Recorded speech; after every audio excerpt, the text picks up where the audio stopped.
Hey everyone, and welcome back to the channel. This is SCC, and we're back for the round 22 review this time, which has seen us go up 1,000 spots. We've kind of just gone back and forward the past 2 weeks. That's why I thought it might be good to just do a 2-week update at this point because there's not really much to do left except hope your team limps through to the end of the year. And after this round, it's exactly what's happened. A lot of people are going to be limping through to that round 24.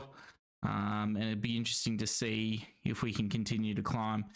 Looks like we missed we haven't missed the majority actually. We've been hit by a bit of the carnage that has happened with injuries this week, but we can cover most of them except for one. The trials of not having enough trades for the end of the year because of a bad start, but that's no matter. We are still moving forward and rising 1,000 ranks last week from a score that I didn't think was too bad, but I didn't think was amazing. See, it feels pretty good. Hoping to get to maybe top 5k or higher over the next 2 rounds, but with one player out, probably missing one, sadly, it's going to be a pretty hard job. So getting into the team, it was a big week. The top score went 2,900, so 400 points difference between me, and I was in the top 7,000 scorers. So very, very big week. Now this isn't how we lined up. I'm just going to quickly undo that. So basically, this is how we lined up. We went for the VC on Sheasel. Decided that was a little bit off. Went the captain on Bont. Probably should have gone Gorn, knowing that he was against Port Adelaide, who tend to let Ruck score really, really well. And if you had him and Sherry, you were having a really good week. You know, that's a 80 point difference between Grundy and Sherry, which is pretty frustrating because it's probably like one of the reasons I didn't go up more. It just feels like that's been such a punishing pick not to have gone Sherry, who I guess at the time wasn't scoring greatly. We decided to lock in that ruck when we had Meek miss. A little bit frustrating because I think if Meek hadn't had to miss that game, we probably wouldn't have gone Grundy so early, and we would have been able to get a bit more time to look at Sherry, because as it stands, like Grundy's not even top 3. I don't think. I'm pretty sure his like average is starting to wane. He's had a pretty rough like 3 or so weeks. Like it's annoying because like I didn't have him over like I think it was this period of like 8 to 14 when I was running Meek, and he just went bang, bang, bang, bang, bang, and then you get him in and you just get absolutely punished with a few massive scores, but that doesn't matter. We'll just have to. I think I actually got him in maybe here with this Geelong game. Feel like that was good timing there. But yeah, really getting punished by Sherry at the moment, not having him. Defense was good. Not really too much to be bothered about. The only annoying part is like, I mean, Clark did pretty well, so you can't complain. But bloody McGovern went 155 on the weekend. That's a player we had, so that's frustrating. And there was someone else who we had like Rankin went like 90, but that would have been better than Mackay's 76 and now injured. Just really getting punished by injuries late. You know, Rankin holding him throughout the year, through the buys, definitely cost me. Something I'm going to learn from next year and not go for with that. You know, just cut him. Three matches through the buys is too much. You live and you learn. But yeah, that's a real frustrating one. Then him getting suspended straight away, just really icing on the cake, forcing a trade that I really didn't want to have to do. But in the end, it had to come because otherwise I was getting zeros that week with Heaney out and a few others out. Like it was an absolutely hectic week that week. And yeah, sadly having to trade Rankin, who's now back in. He looks quite good. I think actually maybe he didn't go for 90. I think he went like 70 something, but he's still averaging 100 for the year as a forward. And it's more like having that pick now. I could have probably used it to move some players around, like really getting destroyed by not having 76 in the end. So he scored the same as Mackay, so I can't really complain there. But The one trade would have been nice because I'm really getting destroyed by this. Richard's not just quite getting. If he was a mid forward, like getting mid forward status would have been great. It just gives this so much more flexibility at the moment. I keep having forwards get injured and not being able to move them. So, like if we optimize now, because I think Sheezel's going to be out, which is pretty frustrating as well, which means we're going to have to field a 0 unless like Dawson or Richards gets a game. I'm pretty sure Richard was named last week and he must have played. Let's have a look, because unless he was the sub, maybe. But a 0 is not great. I'm really hoping this game time is low. I don't think he got injured or anything. Did Collingwood have injuries? I haven't watched much footy lately, to be honest. With the Crows being out of it, pretty lackluster for me at the moment. But let's go and have a look at Collingwood. I don't know why I went to Supercoach points. Strange spot. So Richards. What was his tie? He was the sub. He got 1% time of ground. Love that. Hopefully, maybe they'll give him a little bit more run this week. Maybe he'll actually get a full game. If he gets a full game, he'll be able to field a full team, which would be nice.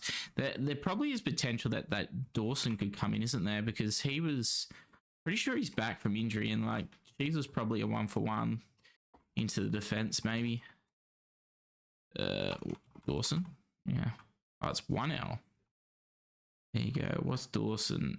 How did he go? He played VFL on the weekend. 11 disposals, not like amazing. But he had a hit-outs as well. So, interesting. Fantasy point 78, so that's actually not bad. I wonder if he could get a game. If he could get a game as well, it would be nice.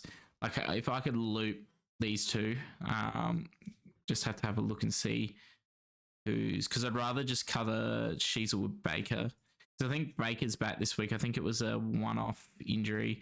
So Baker plays late. I don't have the latest game, so I can loop. At least I can loop Mackay with whoever I want. I think this is the same thing that Kerno Holder's going to have. I don't think there's any way that I can cover this spot, because I think even if Dowling plays, he won't be able to cover through here. So Richards plays Saturday at 4, North play on the Sunday. So if these two could play, it would actually be not too bad to loop. So if we go to optimize now, this is what it looks like. We got Dawson on the field. I don't know why it would want to set it up like this so that Flanders isn't on. This seems very counterintuitive. It must be because Baker's injured, maybe. Like I don't get why it would push it like that. Is that just to get McKercher up here? All right. I don't know if there's a way I can get, because I want to have Flanders. Is this the trade-off because I can't get Flanders on?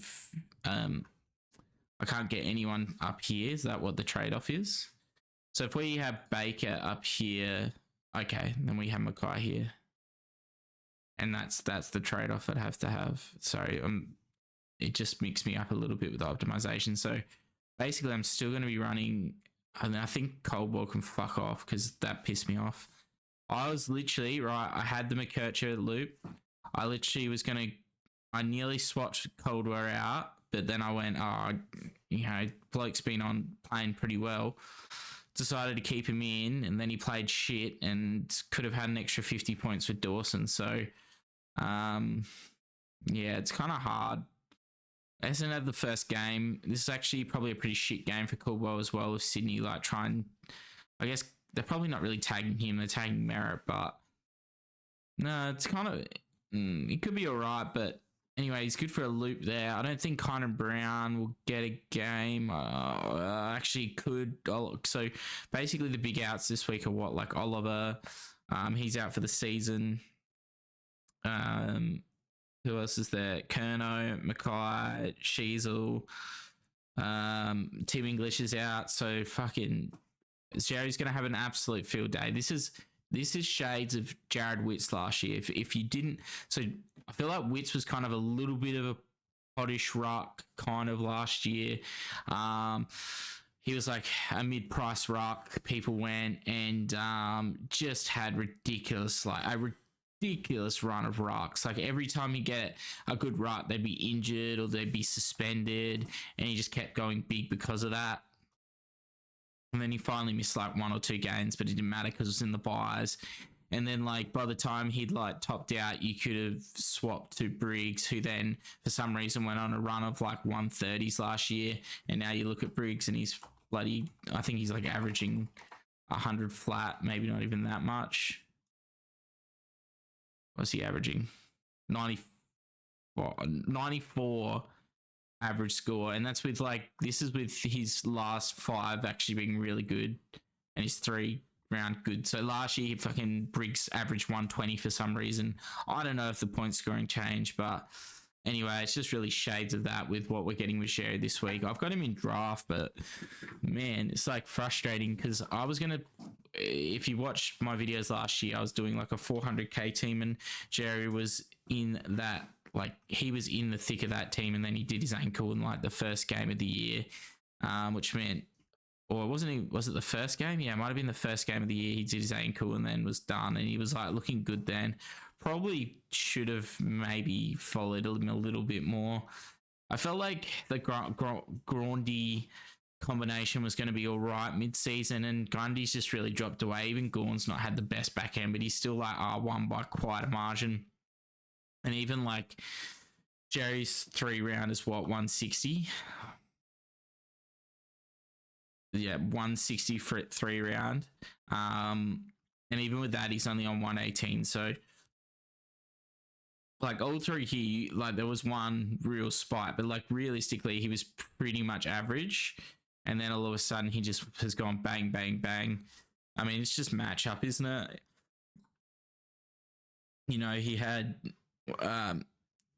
Geelong, who don't even have a ruck really. I think he had Carlton, and DeConing wasn't playing, so it was probably actually worse for him. But then like Geelong, no ruck, Richmond, pretty average, and then West Coast last week, pretty much a free run. So good for the holders. I actually was looking at ruck ownership this week, and I was actually quite surprised how the percentages were playing out. So 18% are on Jerry, but 47 are on Grundy, which is really interesting. So he's damaging, but not as damaging as I thought he would be. Where is it? Where's the ownership? Must be here. God, this new. Yeah, 47% own Grundy, 30% on Gawn, so 36. And then there's like, I'm pretty sure like English's is like high 20s as well. 15% trading out, 30%. So like there's a lot of people who have trades left apparently, 14%. So half of them are trading him. But also like there's a lot of people who own these 4 rucks. So the ownership mustn't be huge outside of that. Like Nank must be pretty low. Who else is kind of like relevant? Let's have a look.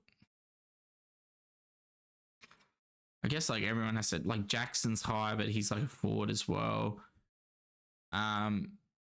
Kruger, 22% is still holding him. Guess he's probably like a forward player, but like outside of that, Marshall's even 10%. So I guess maybe a lot of people jumped off Marshall into people like Grundy. And I feel like, and Jerry, sorry. And I feel like that's one where maybe the guys who did lose points on Marshall are actually benefiting because it gave them more time to see Jerry and make the switch to him.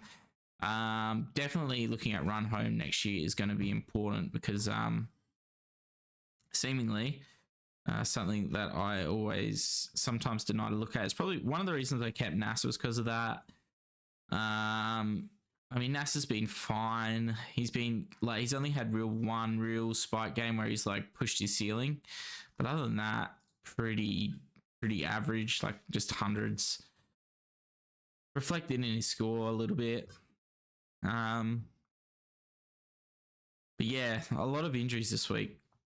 So have a quick look. I can't really remember them all, but I know that the carnage is real, and I think there might still be some more to play out. So I'm going to be forced to. Why am I looking at that? I'm going to be forced to hold old Shees because I don't have trades, which I'm fine with, to be honest. It's just annoying that I'm always getting bloody injuries on forwards that aren't mid forwards, or like suspensions as well. That was like one of the problems with Rankin, who'll probably be mid forward next year. Probably F1 next year, you'd have to think, because a lot of these players like Flanders will be straight mid or defender mid, you would think. Heaney's probably going to be a mid, I would suggest. I don't know. I haven't really watched much of Sydney either, so I don't really know if Heaney's playing a lot forward still. It feels like it's a lot more mid. But anyway, so there's nothing really here that's... It's not like Revel's done his fibula. Unbelievable. Look at this Carlton one. Jesus Christ. It's pretty funny. So Kerno 1-2. Coney's still 3-4. Jesus. Mackay 1-2. I think it's funny that Walsh was the one that everyone flagged would be out, and he's actually continuing to play and not had injury. What's Collingwood like? Ugoi's out for the season. Is that new? Harrison's got a knee reconstruction, which he did in the VFL, so that sucks for him. He actually looks pretty good. The games I saw, Ash Johnson's concussed. So maybe there's a potential for old Richards to get a full game, which would be nice. Looking at Essendon, I mean, Nick Cox, concussion, bit of talk about that this week. Ridley's still a week away, so not sure how many people still have him. Sean Darcy is a test, so hopefully he just misses, but he did miss last week. So McDonald's getting back. He did his knee early in the year, I remember, so good to see him back. Geelong, not much here of relevance. I don't think they've been relevant for a long time in fairness. Supercoach, really, other than Stewart, I guess, and Holmes is kind of pushing himself up there. Tukey is back, but I don't know how many people have him really. Cogs, not many people have him this year. Not much here, is there? I guess Oliver, Petrarca, no one really has him. I wonder if Petrarca is going to be like cheaper next year because of this injury. Doubt it, but would be nice to get a little bit of a discount on someone. What's North look like? So Shees is a test. When they feel like that he won't, they're hopefully passes, but there's been... I think Supercoach Masters post something about him saying in an interview that he is more likely not to play, so probably says a bit there. And they're not like, is there potentially doesn't play the game after as well. North just put some young guys in and see how they go, because I think there's a little bit of potential of that as well. Or nothing really interesting here. So Baker should be back. Oh, he's still another week. Oh, it was that training. I thought it was in the game. Oh, that's ridiculous. Oh, no. So we're going to have to optimize, aren't we? And we're going to take probably a 0 or 2 here. I didn't know that. I don't think there's any way around it either. Fuck, that's possibly 2 zeros. I think Richards is like very much likely that he could get a game, so it might be just one. If Dawson somehow gets a game, it's going to be a shit score though.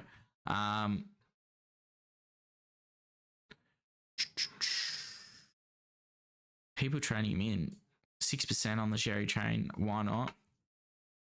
Oh, that's painful. I didn't know that. So scratch what I said at the start because Baker's still out. I thought it was from the game before, but no, it's a fucking injury. Who gets concussed at training, man? Like, how hard are you going at training? Fucking hell, Richmond. Is it like, oh, let's bloody beat up the bloke because he's bloody gonna leave this year?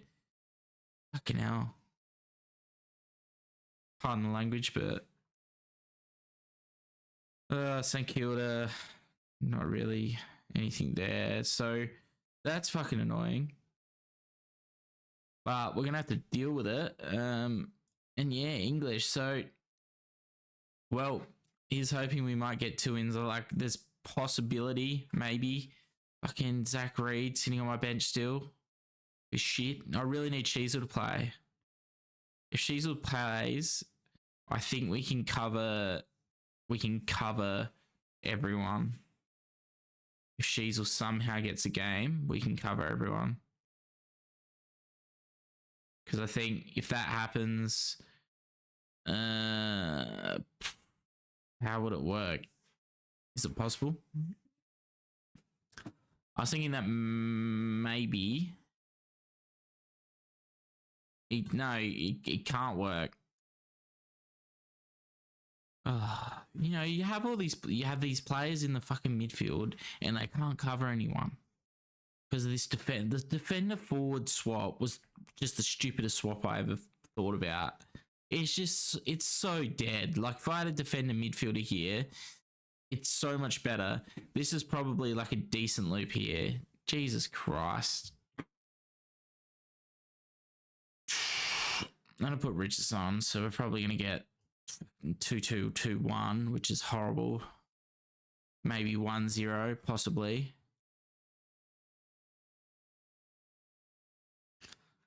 And like, I'm gonna bloody loop Caldwell. This is definitely how we'd line up.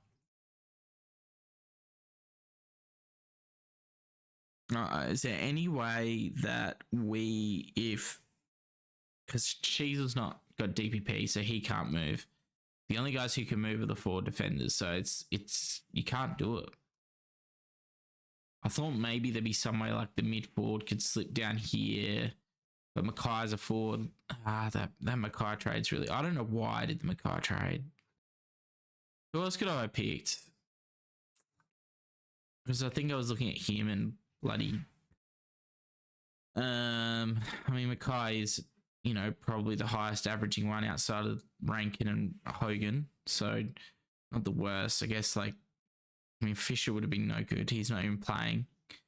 And then it's like Justin McInerney. There's no one with DPP that's any good, is there? Tom Power. Tom Power would be nice. Finally getting mid-time. He'll probably score 130 this week.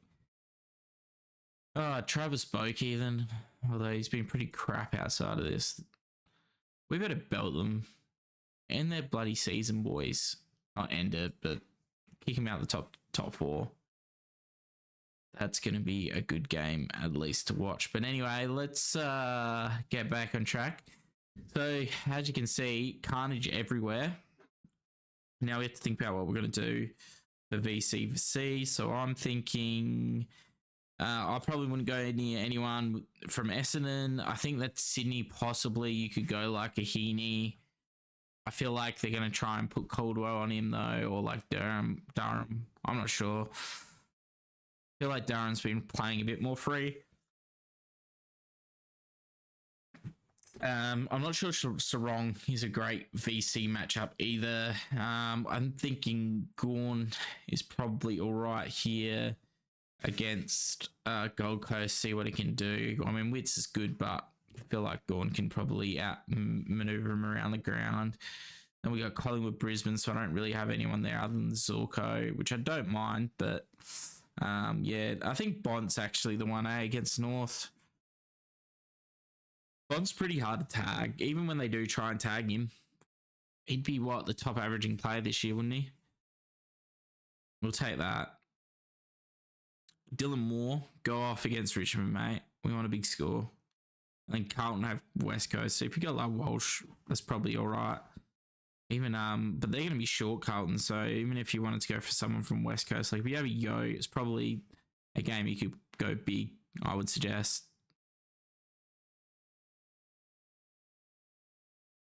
Yeah, I'm not really sure who. I guess Butters is actually probably a pretty good call if you've got him. I feel like, although he doesn't actually play very well against the Crows, I don't think.